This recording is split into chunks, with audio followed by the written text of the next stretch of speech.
Hello everyone, मेरा नाम S Krishna Rao है। आशा करता हूँ आप सभी अपने परिवारजनों के साथ खुश हैं, स्वस्थ हैं। एक और क्लास जो मैं लेके आया हूँ क्लोज पैसेज की, जो कि हर एग्ज़ाम में आते हैं और बहुत ही प्रोमिनेंट होते हैं, इजी भी होते हैं। थोड़ा सा वर्ड पावर, थोड़ा सा अंडरस्टैंडिंग हो तो यह पेपर, ये 5 जितने नंबर के होते हैं, कहीं 7 कहीं 10 नंबर के होते हैं। आमतौर पे 10 नंबर के आते हैं प्री लेवल पे, तो बहुत ही आसानी से अपने उसको गेन कर सकते हैं, राइट। तो आज पिछले एक क्लास थी, आई एम श्योर आपने उसको वॉच किया, कई लोगों ने उसको पसंद भी किया। Thank you so much for this. आप लोगों ने इसको क्या बोलते हैं, कमेंट में बताया भी कि आप लोगों को पसंद आया।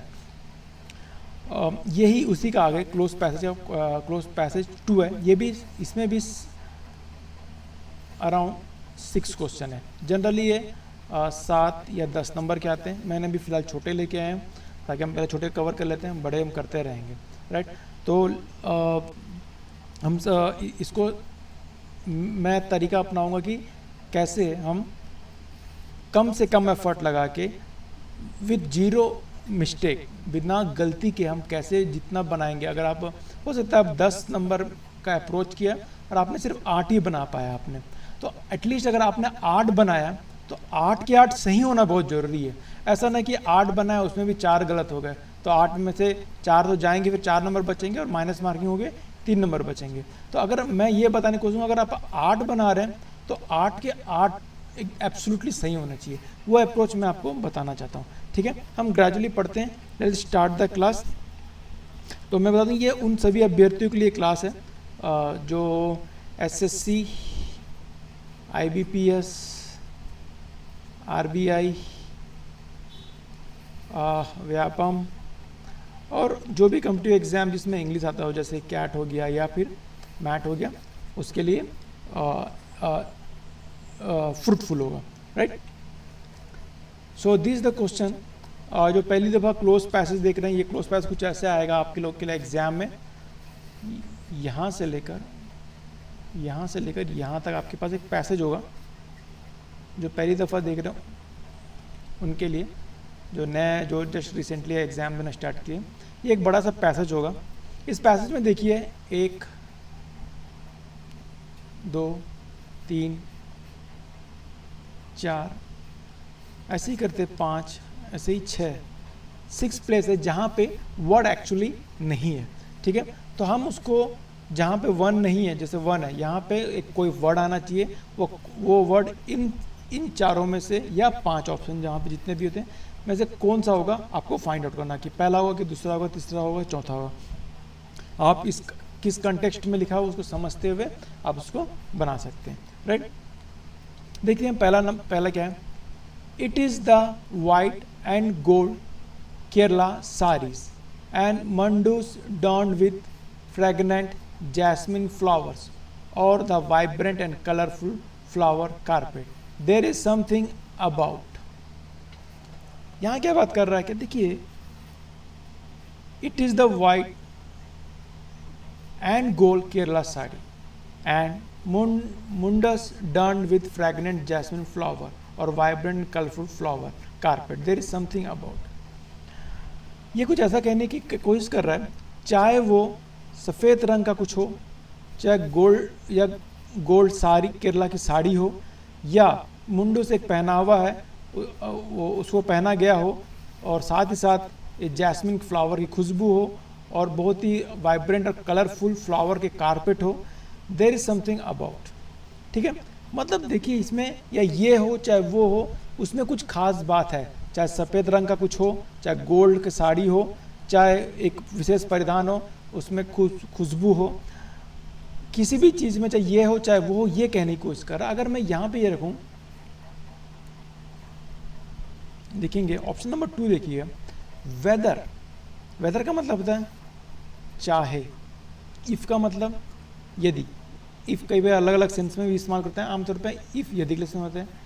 ये वेदर मतलब यहाँ पे चाहे भी होता है, चाहे ये हो चाहे वो हो, वेदर इट्स ब्लैक और वाइट, ठीक है।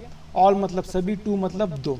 देखेंगे अगर मैं यहाँ लिखाऊंगा वेदर इट्स वाइट, चाहे यह सफ़ेद हो या गोल्डन कलर का केरला की साड़ी हो, चाहे वो मुंडुस मतलब एक प्रकार पहनावा पहने हुए हो, साथ ही साथ अगर जैस्मिन फ्लावर की खुशबू हो, वो वाइब्रेंट और कलरफुल हो, कलरफुल फ्लावर कारपेट हो, उसमें एक देयर इज समथिंग अबाउट, उसमें कुछ खास बात है। किसमें बात है, हम आगे बढ़ते हैं, ठीक है। तो मैं यहाँ पे चाहे वर्ड का ज़्यादा इस्तेमाल प्रेफर करूँगा, ना कि आप मैं लिखूँगा कि यदि वो सफ़ेद हो चाहे गोल्ड रंग का हो उसमें कुछ खास बात है, ये सेट नहीं होता। अगर आम तौर पे क्या बोलते हैं, जब हम बताना चाहते हैं कि बहुत सारी चीज़ में से कोई सा भी मतलब चाहे ये हो चाहे वो बताने के लिए, ठीक है, हम वेदर इस्तेमाल करते हैं, ठीक है। अब हम आगे बढ़ते हैं। There is something about, there is something about, और एक चीज़ भी और है, हम इफ़ को इसलिए हम डिस्क्वालीफाई भी कर सकते हैं। इफ़ आमतौर पे शंका के लिए इस्तेमाल करते हैं, यदि वो ऐसा हो गया, यदि वो वैसा हो गया लिए, तब हम इस इफ़ का इस्तेमाल करते हैं। तो अब यहाँ पे इफ़ को इसलिए अवॉइड कर रहे हैं, ठीक है। There is a okay, there is something about blank harvest festival. Kerala's, Kerala, Kerala's, Kerala's, इन दो वर्ड का कोई मतलब नहीं है। इन दो वर्ड का क्या मतलब हो तो मुझे भी नहीं है। राज्य बहुवचन में नहीं हो सकते, ठीक है। केरला, अगर मैं यहाँ पे सिर्फ केरला लिखूँ, KERALA, अगर यहाँ पे लिखूँ KERALA एपोस्ट्रोफ S, ठीक है। अभी दो ही ऑप्शन बचा हमें, ध्यान से दीजिएगा। देयर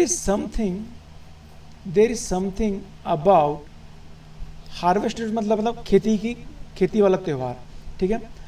तो ये केरला का त्यौहार बोलना चाहता है, कुछ खास बात है केरला के त्यौहार में। अगर कोई ये बोलना चाहे केरला के त्यौहार में, ठीक है, तो देखेंगे केरला का त्यौहार मतलब उसका केरला का त्यौहार बोलने के लिए हम एपोस्ट्रोफ का इस्तेमाल करते हैं, ठीक है। इसलिए यहाँ ऑप्शन नंबर 1 सही होगा, ना कि ऑप्शन नंबर 2 नहीं सही होगा, सिर्फ ऑप्शन होगा। जब हम बताना चाहते हैं ये उसका है, मोहन का है, केरला का है, महाराष्ट्र का है, तब अब हम ये लास्ट में देखिए छोटा सा चोटी दिख रहा है, उसको एपोस्ट्रोफ बोलते हैं, उसके बाद एस लगाते हैं, ठीक है। तो यहाँ पे क्या सही होगा, ऑप्शन नंबर 1 सही होगा, ठीक है।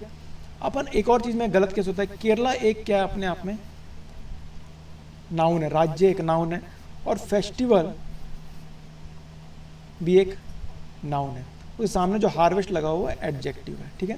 तो याद रखिएगा दो नाउन आजू बाजू में कभी भी नहीं होते। तो उस सेंस में भी आप, अगर आप ग्रामर ठीक है तो उस सेंस में आप समझ सकते हैं कि ऑप्शन नंबर 2 गलत होगा, सिर्फ ऑप्शन नंबर 1 बचता है, वो आपका सही हो जाएगा। ओके, आगे हम क्या पढ़ते हैं। There is something about Kerala's harvest festival Onam that changes the aura of every blank in the state. अब यहाँ पे देखिएगा द ऑरा ऑफ एवरी जो कि वो जो ओनम फेस्टिवल है, वो जो मतलब खुशबू क्या बोलते हैं, ऑरा बोलते हैं ना, उसका आसपास के वातावरण को वो चेंज कर देता है, वो कहने की कोशिश कर रहा है। तो aura of every blank in the state, every मतलब क्या होता है, एवरी के बाद मतलब हम प्रत्येक के सेंस में यूज कर रहे हैं, ठीक है। यानी प्रत्येक मतलब इसके बाद जो शब्द होगा वो क्या होना चाहिए, सिंगुलर। एवरी यहाँ पे एडजेक्टिव के रूप में काम कर रहा है, एवरी के बाद एक नाउन आएगा जो कि एक सिंगुलर ही होना चाहिए, जो बता रहा है कि राज्य के हर घर का वातावरण चेंज कर देता है। तो देखिए यहाँ सिंगुलर कौन कौन सा था, हाउसेस सिंगुलर नहीं है, हाउस होल्ड सिंगुलर नहीं है, होम सिंगुलर नहीं है, एक ही सिंगुलर हो क्या, हाउस होल्ड। तो every house hold in the state, जो कि उस राज्य के हर घर का वातावरण चेंज कर देता है। आप ऐसे ग्रामर का भी इस्तेमाल कर सकते हैं, ठीक है, क्योंकि यहाँ पे एवरी एक एडजेक्टिव का रोल प्ले कर रहा है, ठीक है, ना कि प्रोनाउन का, ठीक है, याद रखिएगा, क्योंकि एवरी प्रोनाउन भी होता है। एवरी ऑफ इस केस में ये एक प्रोनाउन का काम करता है, ठीक है। पर जब इसके इमीडिएट, देखिए एवरी के बाद यहाँ पे एक क्या प्रीपोजिशन है इसलिए प्रोनाउन है, लेकिन एवरी के बाद यहाँ पे सीधा एक नाउन है इसलिए एडजेक्टिव है, और नाउन के सामने ही हमेशा एडजेक्टिव लगता है, ठीक है। ठीक है, ये हो गया अपना क्वेश्चन नंबर 3 हो गया। चौथे को पढ़ते हैं। Although this year you won't be able to visit blank friends and family due to pandemic restriction. इस वर्ष आप कहीं जा नहीं सकते। कहाँ जा सकते हैं? You won't be able to visit कहाँ करते हैं? अपने दोस्त के यहाँ पे ना। तो अगर मैं बोलूँ विजिट करेंगे, ऑन फ्रेंड्स नहीं होगा, यू फ्रेंड नहीं होगा, ठीक है। योर्स और योर, इसमें से क्या होगा, ये ध्यान देने वाली बात है। पहली बात एक चीज़ समझ लीजिए, फ्रेंड्स मतलब एक नाउन है, ठीक है। नाउन के साथ प्रोनाउन कभी नहीं लगता है यहाँ पे, ठीक है। तो अगर मैं यहाँ पे यू लिखता हूँ, यू ये एक प्रोनाउन है, ठीक है।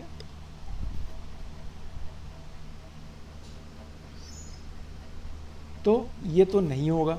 ऑन प्रीपोजिशन है, इसकी ज़रूरत नहीं है हमको यहाँ पे। On friends, you won't be able to visit on friends, ये नहीं होता। अब बात फंसती है योर और योर्स।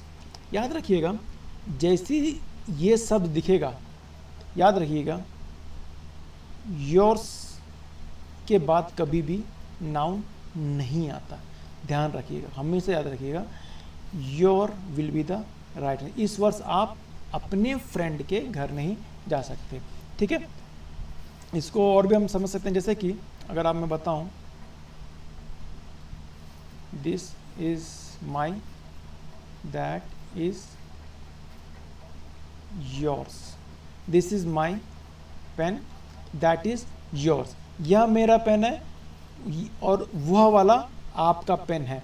इस एस की वजह से मुझे एक और पेन लिखनी चाहिए। अगर मैं ऐसे लिखूं, this is my pen, that is your pen. अगर मैं सिर्फ योर लिखता हूं तो उसके बाद मुझे नाउन लिखने की ज़रूरत पड़ती है, लेकिन सिर्फ मैं अगर योर्स लिखता हूं तो उसके बाद नाउन लिखने की आवश्यकता नहीं पड़ती है, क्योंकि वो बता रहा है कि यह मेरा पेन है, वह वाला आपका है, ठीक है। इसमें योर्स के बाद एस की ज़रूरत ही नहीं पड़ती है, योर्स के बाद नाउन की ज़रूरत नहीं पड़ती है। लेकिन अगर सेकंड सेंटेंस में देखूँ मैं, this is my pen and that is वो वाला आपका पेन है, तो सिर्फ योर के बाद एक नाउन लगता है, ठीक है। ओके, तो अगला क्या है? There is no reason you should say no to delicious sadhya. ऐसा कोई रीज़न नहीं है कि साध्या एक नाम का प्रकार का भोजन है जिसको आप ना करो, जो कि the traditional Kerala feast with 24 dishes. एक साध्या एक भोज का नाम है जिसको आप मना मत कीजिए, जिसमें 24 डिशेस होती है, ठीक है, जो कि दैट इज सर्व्ड ऑन क्या plantain leaves on the occasion of Onam. और साध्या एक ऐसा भोजन है जिसमें 24 डिशेस होते हैं, ठीक है, जो कि प्लेंटन मतलब केला का पत्ता होता है ना, आप लोग जानते होंगे, उसको प्लेंटन कहते हैं, ठीक है, on the occasion of William. अब देखिए, we a list of 10 places across India that you can order sadhya on this Onam. ये क्या कहने को कि 10 स्थान ऐसे चुने गए जहाँ से आप ये जो साध्या जो भोज है ओनम का, उसको आप ऑर्डर कर सकते हैं, ठीक है। क्योर मत, अब इस 5वें पे क्या आएगा हमें फाइंड आउट करना है। वी, हमने 10 प्लेस को छाटा है, ये कहने की कोशिश कर रहा है हमको। तो देखिए, याद रखिएगा, क्योर मतलब क्या होता है? इलाज। क्योरिंग मतलब इलाज होना या चलते रहना। क्योरेट मतलब पादरी या सहायक होता है। क्राफ्ट मतलब कुछ भी आर्ट्स को बनाना। क्यूरेटेड मतलब लिस्ट को काट छाट के एक किसी लिस्ट को बनाने के लिए हम क्यूरेट इस्तेमाल करते हैं। तो मैं यहाँ पे क्या इस्तेमाल करूँगा? क्यूरेटेड। हमने क्यूरेटेड किया मतलब हमने बनाया एक 10 की लिस्ट को, जिसमें से हम साध्या भोजन को और क्या बोलते हैं 10 स्थान हमारे देश में जहाँ से आप ऑर्डर कर सकते हैं, ठीक है। This will be the 5th answer. बाकी सब देखिए, बाकी सब का कोई मतलब है, इलाज का क्या मतलब है, इलाज होना, क्यूरेटर मतलब पादरी, क्राफ्ट मतलब वो जो होता है ना, वो कला वाले बनाते कुछ भी डिज़ाइन विजाइन बनाना, उसको बोलते हैं।